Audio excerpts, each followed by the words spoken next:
guys, it's Bree. Here we are. We're back with another video, and you guys will be excited because it's a nursing video. Yes, and it's actually about labor and delivery, and you guys saw the title, so y'all know. But basically, I'm just gonna talk about the reality of labor and delivery nursing. There's so many speculations, and I feel like even me going into this field, I had no clue what it was going to be. It's so different from any other field in nursing that it's hard to have an expectation, and it's hard to even know what you're walking into. So we're just gonna get into what I have experienced thus far. If you guys don't know, I was originally a medical surgical nurse. Just a little history. I graduated nursing school in May of 2019, and I started nursing July of 2019. So I've been a nurse for 2 years now. It's July 2021. And I was in medical surgical nursing up until this past October, when I decided to make the change to labor and delivery. I just thank God immensely for the way that 2020 played out for me. When I walked into L&D, I had no clue what I was getting myself into. I knew that I wanted to work with moms and babies.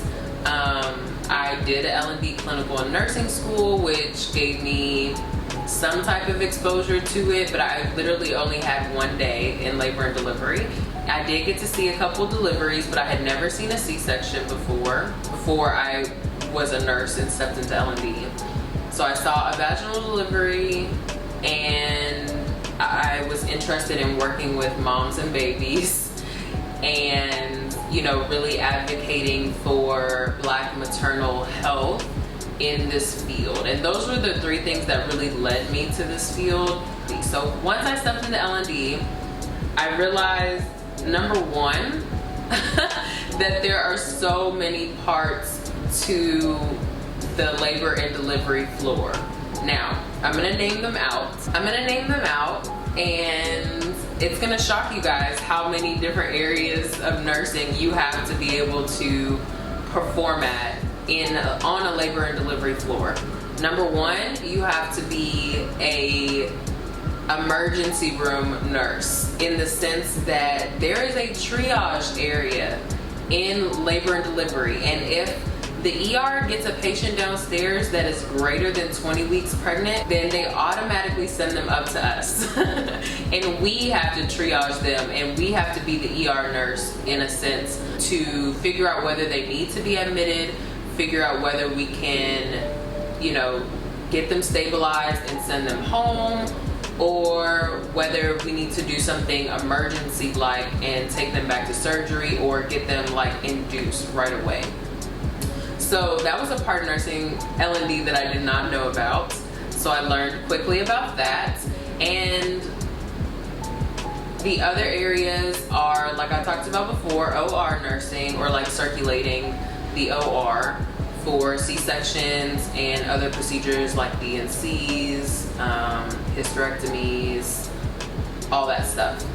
The third part is obviously the laboring nurse. So pretty much, you know, managing labor and delivery. The fourth one is you also still have to be a med-surg nurse, because we have antepartum, which is where they're basically here, obviously they're pregnant still, but we're trying to keep them pregnant, and they have some type of medical issue or maybe a preterm labor issue where we need to watch them in the hospital for an extended length of time. So they're over on our antepartum unit. That's number 4. Number 5 is the babies, like actually having to do the first assessment on a baby and figure out if there's any abnormalities at all. That's a lot of pressure, having to look everything over on a baby and make sure that it's good. Obviously the doctor comes in and does their own assessment, but you can't just be marking that everything's okay and babies are not okay, you know, like, I mean, sometimes they're not. Sometimes they are. Most times I would say they are, but sometimes they're not. And there's also the aspect of catching the babies. Whenever they're first delivered, you have to go into neonatal resuscitation mode. Like, if a baby has an APGAR of a 4, you can't just be sitting there, like, you know, assessing them and being like, congratulations. Like, you have to resuscitate the baby. You have to give it oxygen. You have to do, you know, this step-by-step thing that we're taught to do. And that was something that I didn't even think about. I thought that there would be nursery nurses or NICU nurses, and we do call NICU teams for certain reasons, but sometimes you don't know that a baby's gonna come out struggling, and sometimes they just randomly come out struggling, and you're the nurse that's there, so you have to be able to resuscitate them and stabilize them until NICU gets there. So there's a lot riding on your shoulders when you're a labor and delivery nurse, okay? You're also the recovery nurse after the OR. After you circulate, you are a PACU nurse. You have to go in there and make sure everything is right with your mom as well as your baby. You have to make sure, sometimes you have both. So you have to make sure that your mom is recovering well, that her pain is managed, that her breathing is stabilized, that you know, her bleeding is okay, because those fundal rubs are no joke sometimes, and that bleeding is no joke sometimes. You have to be able to do all of your charting in the PACU area. You have to make sure that they have their reflexes, that the anesthesia is wearing off, all of those things. So you're a PACU nurse as well. And then sometimes you're a postpartum nurse. We usually keep women for 2 hours after a regular vaginal delivery and 1 hour if they had a C-section and we're just recovering them. Sometimes we have to keep moms on magnesium sulfate because of blood pressures and seizure risk. So, you know, for neuroprotection, magnesium for neuroprotection. So if we have to keep moms that are on MAG. We do not send them up to postpartum. So moms are usually on MAG postpartum for a day, 24 hours. So sometimes you have MAG couplets, which is like a mom and a baby. Sometimes you just have the mom. But most times if you have MAG couplets, you have a couple of them, and you have to do hourly checks. You have to make sure their urine output is good, make sure that their IV is flowing at the rate that it's supposed to be flowing at. You have to make sure that they're feeding their baby every few hours. You have to help them feed their baby every few hours whenever they want to sleep or whenever they're too tired to do it and they don't have anybody there with them. And the thing is obviously you don't have all these things at one time, all these different areas of nursing at one time, but you never know what you're gonna get going into a shift. Like, you just show up and you have to be ready for anything. You have to be ready for a crazy night in triage with a bunch of patients rolling through and they all get admitted. You have to be ready for MAG couplets. You have to be ready for having 2 laboring patients. You have to be ready for a C-section recovery. Like, you have to be ready for antepartum over there doing medical surgical work. Like, you have to be ready for anything when you step on the floor for labor and delivery. And it's scary, but it's also exciting because you have to know what you're doing and you have to be prepared. So it really makes you prepare well before your shift. And you do get a very extensive like residency period or like orientation period going into labor and delivery. Mine was about 6 months long, and I think that's the standard. Some people go a little bit less or a little bit longer based on how they're adapting to the unit, but I think the standard is about 6 months, and they train you in all those different areas of the L&D floor. So don't be scared about it, but just know that it is a lot, okay, sis?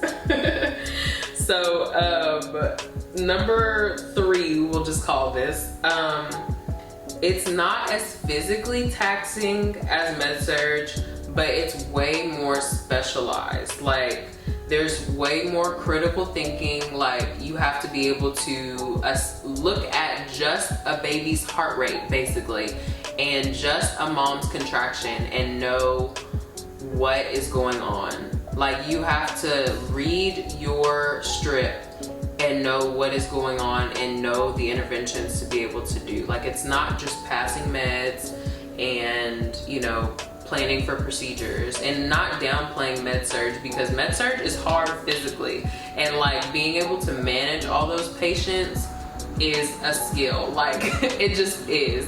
But like I said, with L&D, it's just a lot more critical thinking, which is another reason why I wanted to come here, because I wanted to make sure that I don't lose my critical thinking and like my fast reaction skills, because sometimes a baby tanks and you have to be in there, you have to be doing your interventions, you have to be calling the doctor, you have to be calling for help, you have to be calling the OR to have them prep in case you have to go back. Like, there's so many things that you have to be doing. You have to know how to help a doctor, an IUPC, do a fetal scalp electrode, do a amnio infusion, like all these different procedures you have to be able to help with an epidural placement.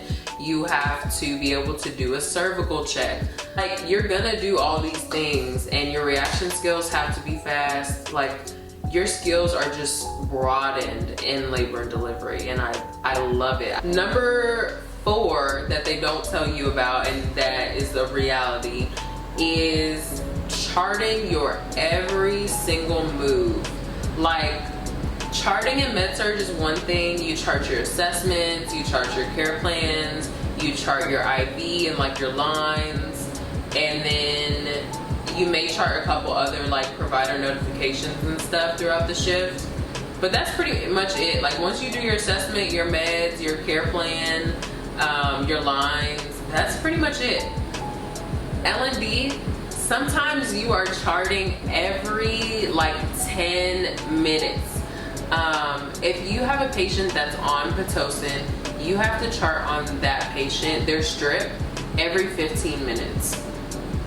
And then on top of that, you need to be charting their assessment, you need to be charting their lines, you need to be charting everything you do for the patient, every single, like, I brought them fresh ice water, I put the Foley in. Like, you need to be charting every single thing you do whenever you go into the room, especially on babies. You need to be charting that the baby was pink in the crib, feeding with mom, you know, skin to skin.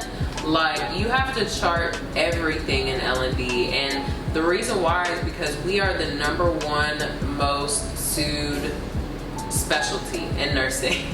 And it's because you can get sued up to 18 years after that baby is born. So that baby could be 17 years old, that woman or man at that point could be 17 years old, and they realize something's wrong with it, and then they're gonna look all the way back and say, maybe that L&D nurse skipped out on something. Let's go back and look at her charting. And you have to be able to fight for yourself. And you're not gonna remember in 17 years what you did for that patient at 2:03 a.m. You have to be able to chart, and like, whenever those things happen and you are getting sued, you need to be able to look back at your charting and say, nope, at 2:03, at 2:04, I was in that room, I was flipping that patient, I was putting oxygen on that patient. You know, like, I did the things. Like, that baby is not traumatized because I did anything wrong or anything that I wasn't supposed to do, or neglected to do something, you know. You have to make sure you're charting and covering yourself. Cover your butt. You hear that a lot in L&D, like, chart and make sure you cover your butt, okay? Number 5 is that they don't prepare you for demises. And personally, I haven't had this experience yet, but I have been on the floor when these things happen, and I do try and go and help. And we have obviously had training and stuff over it. I've prayed with a couple of families that have had like full-term demises, like babies that are like 30, 38 weeks, and even little bitty babies. It doesn't matter. Like, I just had a family, I think the baby was, I don't know if it was 16 or 20 weeks. I want to say 20 something. It was like 22 weeks, and the baby passed away, and I went in there and prayed with them. It's just devastating. And it's devastating as the nurse as well. Like, it's just crazy. And really, you just need to be there for them. You don't have to say a whole lot. It's not what they want or they need right at that moment. They just want someone to be there with them, to be in that moment with them. So yeah, and they happen more than people think. They really do happen more than people think. Yeah, we probably have a couple every few weeks that come in. So but we try and send them home with keepsakes and things that they can, you know, take with them from their baby. We make little foot molds and hand molds, and you know, we let them sit with their baby as long as they want to. And like I said, I also just try and pray with them and pray for comfort and peace and all of that. So and then the last thing, number 6, this is the last thing. I thought the other one was the last, but this is the last thing. Scheduled inductions are no joke, okay? I think a lot of people think that, oh, labor and delivery, you probably don't have any patients up there. You know, it's probably just whoever comes in labor. And that is true. We do get patients that come in labor, but it's also like severely less frequent than we have inductions. Like, we usually have about 10 to 12 deliveries a day on my unit, and of those, probably like 10 or 11 of those are scheduled inductions that people come in, we ripen their cervix or we don't, and we just induce them with the medicine that helps get those contractions going, helps bring baby's head down, and gets baby out. Like, completely natural labor is very, very rare, and it's kind of interesting to me. I mean, I know that there's birth centers for people that want to go completely natural, so I think a lot of them go there, but it's still just interesting that, number one, we have mostly inductions. Most people don't want to wait 40 weeks to have a baby, and most people don't go into labor their first time until past the 40-week mark. But that does put you at risk for certain things like placental insufficiency and just like calcified placenta, to where your baby's not getting the nutrients that it needs anymore, or even just like oxygen. So it does put you at risk for complications. So I understand why people get induced early, but yeah, it's just something interesting that I didn't think of until I actually became an L&D nurse. So, you know, there's that.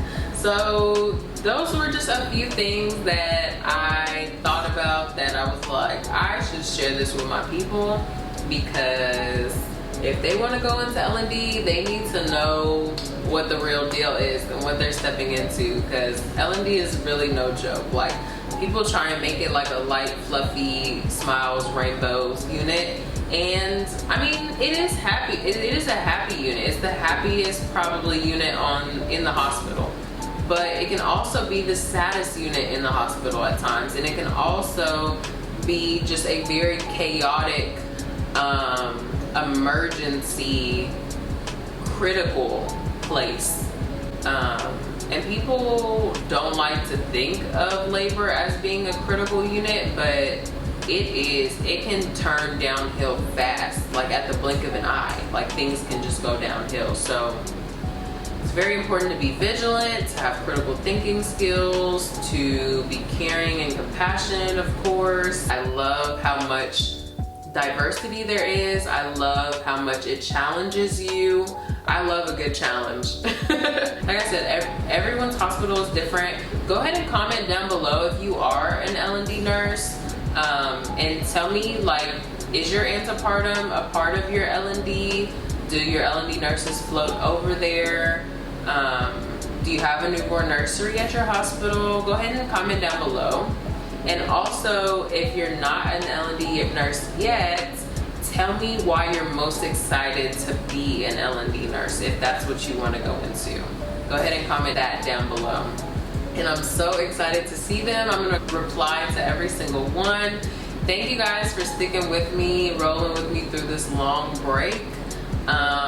I have some fire content coming for you guys. I have some nursing partnerships that I'm starting up, and we're gonna get this content out to you guys, okay? So you guys have a happy and healthy day, and I'll see you guys in the next video.